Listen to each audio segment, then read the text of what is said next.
Hey guys, it's Demir from Lifehack Method. I got a lot of my clients worried now that they have to do all of their business on Zoom. They come to me saying, I can't sell on Zoom. I can't coach on Zoom. And that's totally wrong. This series is designed to show you that everything you can do in person, you can do better on Zoom. So let's get started.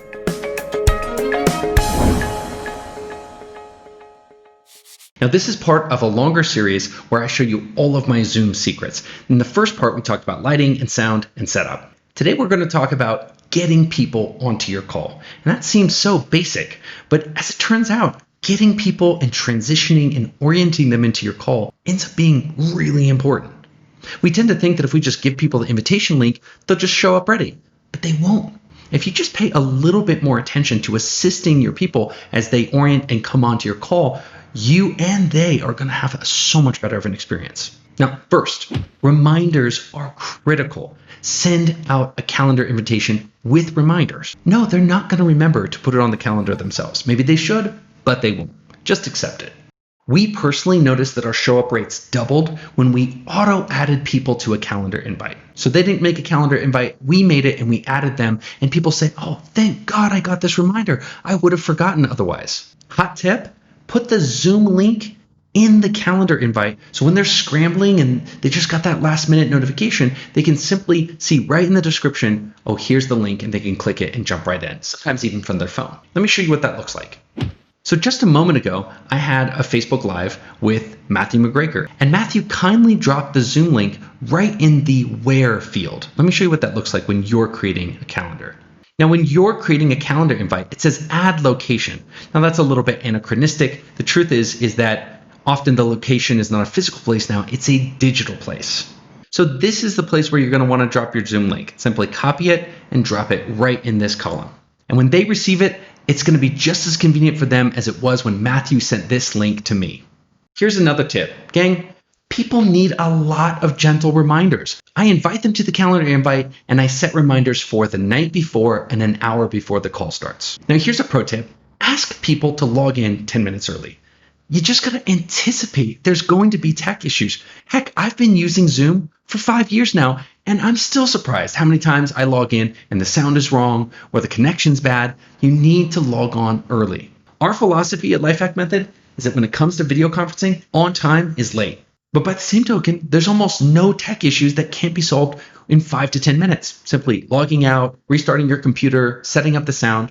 So that one piece of advice, asking people to log in early to anticipate tech issues, is going to pay off in dividends. Here's another big tip. Set expectations early around using earphones so that you don't get feedback and background noise. So what am I talking about? Often people will use their computer's built-in speaker and audio, but they're so close to each other that if they've got the volume up high, you're going to get a feedback loop, and all it takes is one person to spoil the whole meeting. So set the expectation that even if it's a cheap pair of headphones, everybody wears headphones to avoid feedback and background noise. And while you're at it, ask them to be in a quiet place. You'd be surprised how often somebody will log in from a Starbucks, or I've even had people log in from a fairground with a roller coaster in the background. People just aren't thinking about it, and we can judge them and get mad at them, or we can just remind them, please make sure to be in a quiet place, even if it's inside of your car. Gang, advanced pre-call prep is so important. You really want to go the extra mile preparing your attendees, and if you do, you're going to pay dividends on the back end. And there's really no limit to how far you can go with this. We created a how to be ready for the call video, and we actually embedded it as a link in the call invite. So here's an email that I sent to everybody before they come into the orientation for our Lifehack Bootcamp. Now, this is a really important call for me, so I'm going to go the extra mile here and make sure that they're really ready when they come in. Here's what it says. Hey Tristan, our orientation is today. I know there's a lot of anxiety around something new and using new technology. That's why I created this short video to walk you through every step of getting ready for a call without any hiccups or mistakes. Simply push play below and get started right away, and try to be on the call 20 minutes early to say hello to me and troubleshoot any tech issues you might have. Click here. And when you click it, it goes to a very convenient video. Hey everyone, this is your coach Demir from Lifehack Bootcamp. I'm here filming this video, and this video is going to walk you through how to be ready for the Lifehack Bootcamp orientation call that's coming up. Now, I'm going to pause this, but this is clearly a 7-minute video where we go through all of the steps they need to be ready. We get them prepared, what they need to have open in terms of the links that they need to have open. We show them how to download Zoom and troubleshoot that for them. And then we also show them how to connect and test their audio. So as you can tell, this is something really important to me. They've paid a lot of money and it's important for me to get it right. So we've gone the extra mile to actually set it up and really smooth the path so that they have no fear or anxiety around logging in, around using this new technology. So here's the conclusion. Make sure to scale the effort you put in to the output that you want. If this is a really important meeting to you, if there's a lot on the line, then I highly recommend that you put a lot of effort into making their onboarding a frictionless and pleasant process. If it doesn't matter to you, then invest less time and less energy in it. Let me tell you, people notice. They notice that you put in extra time and they appreciate it. Even if they didn't need it, they appreciate it.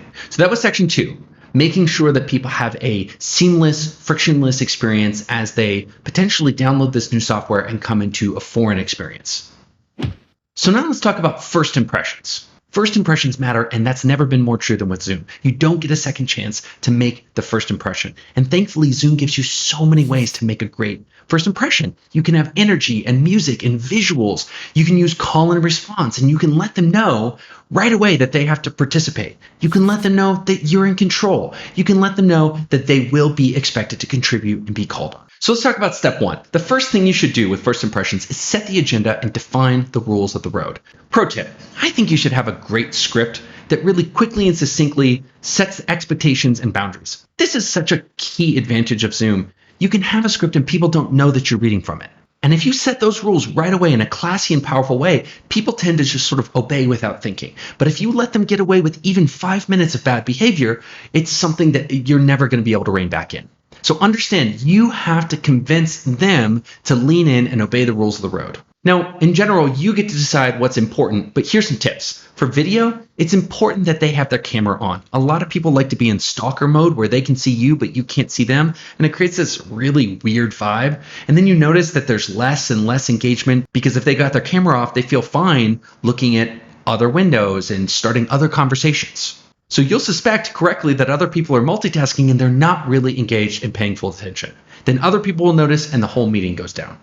I counter this by nipping it off at the bud right away, politely. In my script, I say simply, hey, please be here, please be present, have your camera on unless you have a compelling reason not to. And if you do, please text me and let me know what it is. That simple line gets everybody turning their camera on and paying attention. Also, set expectations with the audio. A lot of people sabotage meeting with audio. They're somewhere convenient for them, like at the park with their kids, but it's loud for everybody else, right? Cafe, in traffic. So your pre-call prep will have already addressed this, but address it again every single time.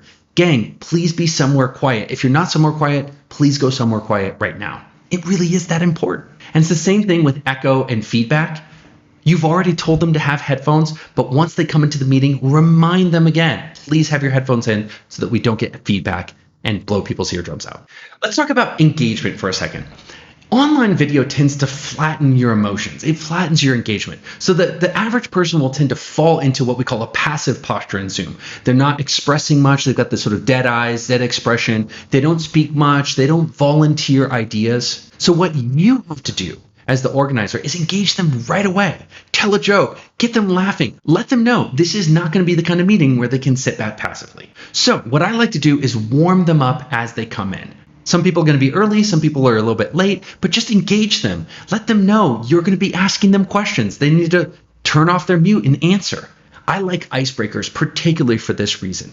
And I like to ask every single person a really funny question as they come in so that people are giggling and sort of laughing to themselves. Here's an example. Gang, can you take something that your kid or your pet did recently at home and rename it to my coworker? So everybody right now during the pandemic is working with their kids at home and they didn't have funny responses to that. Like my coworker came into my office without her shirt on and spit milk on me. Gang, it never fails to get people laughing and just sort of lubricated and ready to engage. So ask questions that beg a short, funny answer.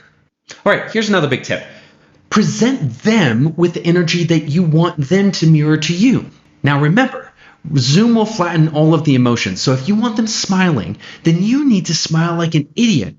Don't worry, the camera will remove 50% of that energy so you won't look stupid. The point is you need to overcompensate. If you want them looking interested, then you really want to lean in and you want to look so interested, more interested than you ever have before. If you want them to laugh, don't just giggle and smile, laugh and clap your hands and, really guys, you need to amplify your energy if you have even a prayer of them giving that energy back to you.